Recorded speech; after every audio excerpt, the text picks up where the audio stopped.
کی زندگی ہے، وہیں اس نے یہ بھی کہا کہ دنیا کے اندر بہت سی بھلائیاں اور بہت سی خوبیاں بھی ہیں، اس لیے دنیا کے اندر رہو تو ان بھلائیوں اور خوبیوں کو حاصل بھی کرو اور اس کی دعا بھی مانگو اللہ تبارک و تعالی سے۔ جو آیت میں نے آپ کے سامنے پڑھی ہے اس آیت کے اندر اللہ تبارک و تعالی نے فرمایا، دیکھیے پہلے ایک ذہن بنایا ہمارا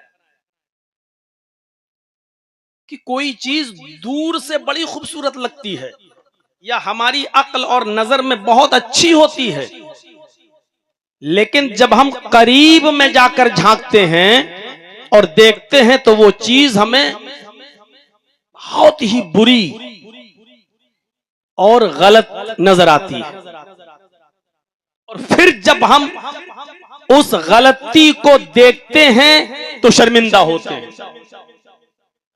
مثلا فیس بک پہ بات کرتے ہوئے، واٹس ایپ پر بات کرتے ہوئے، کسی لڑکی سے گفتگو کرتے ہوئے تعلق قائم ہو گیا، شادی کا رشتہ بھی چلنے لگا، بات چیت بھی ہونے لگی، اس نے آپ کا فوٹو مانگا آپ نے دے دیا، آپ نے اس کا مانگا اس نے بھی دے دیا، اور وہی فوٹو دیکھ کر آپ دیوانے ہو گئے،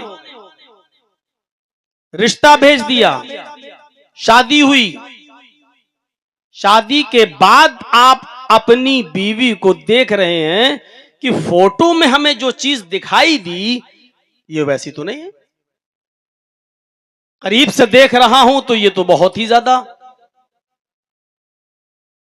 اب آپ اس سے کہہ رہے ہیں صاحب ارے بیگم ہم نے آپ کا فوٹو مانگا، فوٹو میں تو کچھ اور تھا، بعد میں پتا چلا کہ جو چیز آپ کو دکھ رہی تھی وہ اس کی اوریجنل تصویر تو تھی لیکن اس نے فلٹر لگا رکھا تھا، اور فلٹر میں تو آپ اچھی طریقے سے جانتے ہیں کہ لیلا بھی بہت جو چاہے کتنی کالی ہو وہ بھی گوری ہو جاتی ہے۔ جب آپ نے اس کو قریب سے دیکھا تب آپ کو پتا چلا ارے باپ یہ تو کیا ہوا، نظر تو کچھ اور آ رہا تھا اور قریب سے دیکھا تو ہمارے ساتھ دھوکا ہوا۔ قرآن بالکل یہی مثال دے رہا ہے، وَمَا هَٰذِهِ الْحَيَاةُ الدُّنْيَا إِلَّا مَتَاعُ الْغُرُورِ، دنیا کی زندگی تو محض دھوکے کی زندگی ہے، دنیا کی زندگی جو تمہیں بڑی چکا چوند کی دکھائی دیتی ہے، بڑی خوبصورت نظر آتی ہے، بڑی اچھی نظر آتی ہے، جس کا دلکش نظارہ تمہیں چھو لیتا ہے اور اس دنیا کے پیچھے تم پڑے رہتے ہو، اس دنیا کی چاہ میں اپنے آپ کو بھلا دیتے ہو اور پیچھے پڑے رہتے ہو، لیکن جب قریب سے ہم اس دنیا کو دیکھتے ہیں، اس دنیا کی حقیقت کی طرف جاتے ہیں تو ہمیں سوائے دھوکے کی کچھ نظر نہیں آتا۔ قرآن کی اس آیت کو پھر پڑھیے، بار بار پڑھیے اور اس دنیا کی چکا چوند پر نظر ڈالیے۔ وَمَا هَٰذِهِ الْحَيَاةُ الدُّنْيَا إِلَّا مَتَاعُ الْغُرُورِ، اس دنیا کی رنگینیوں کو دیکھ کر، اس دنیا کی آسائش و زیبائش کو دیکھ کر، زیب و زینت کو دیکھ کر، خوبصورتی کو دیکھ کر لوگوں دھوکہ مت کھا جانا، تمہارے لیے میں آگاہ کر رہا ہوں دنیا کی زندگی محض دھوکے کی زندگی ہے۔ اب آپ ذہن بنائیں گے قرآن کہہ رہا دنیا کی زندگی دھوکے کی زندگی ہے تو قرآن تو جھوٹا نہیں ہو سکتا ہے۔ دنیا کو بالکل ترک کر دینے کا حکم بھی نہیں دیا، چھوڑ دو ایک دم بیٹھ جاؤ اپنے گھر میں یا گھر بھی چھوڑ دو اور چلے جاؤ جنگلوں میں، یہ بھی نہیں کہا۔ ایک ذہن بنا دیا ہے انسان کا، دیکھو جو دور سے تمہیں دکھائی دے رہی ہے حقیقت میں یہ وہ ہے نہیں، اس لیے سوچ لیجئے گا، غور کر لیجئے گا اس دنیا پر۔ ایک اور جگہ اللہ تبارک و تعالی نے اسی دنیا کی حیثیت کو اور اس کی حقیقت کو ہمارے اور آپ کے سامنے رکھتے ہوئے فرمایا، یا ایھا الناس ان وعد اللہ حق فلا تغرنکم الحیاۃ الدنیا ولا یغرنکم باللہ الغرور۔ ہائے ساری دنیا کے انسانوں، یا مسلمانوں کو نہیں کہا، یا ایھا الناس، ہائے ساری دنیا کے لوگوں، ہائے ساری دنیا کے انسانوں، ان وعد اللہ حق، اللہ کا وعدہ بالکل برحق ہے، اللہ کے وعدے میں کوئی کمی نظر نہیں آئے گی، اللہ کے وعدے میں تمہیں کوئی کدورت، کوئی جھوٹ، کوئی فریب نظر نہیں آئے گا۔ ان وعد اللہ حق، اللہ کا وعدہ بالکل برحق ہے، سچا ہے۔ فلا تغرنکم الحیات الدنیا، آئے لوگوں ہوشیار رہنا، تمہیں دنیا کی زندگی کہیں دھوکے میں نہ ڈال دے۔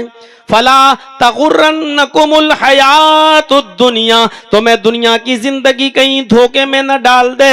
ولا یغرنکم باللہ الغرور، اور اللہ کی ذات کے سلسلے میں کوئی شیطان تمہیں دھوکے میں نہ ڈال دے، کوئی دھوکہ دینے والا تمہیں دھوکے میں نہ ڈال دے۔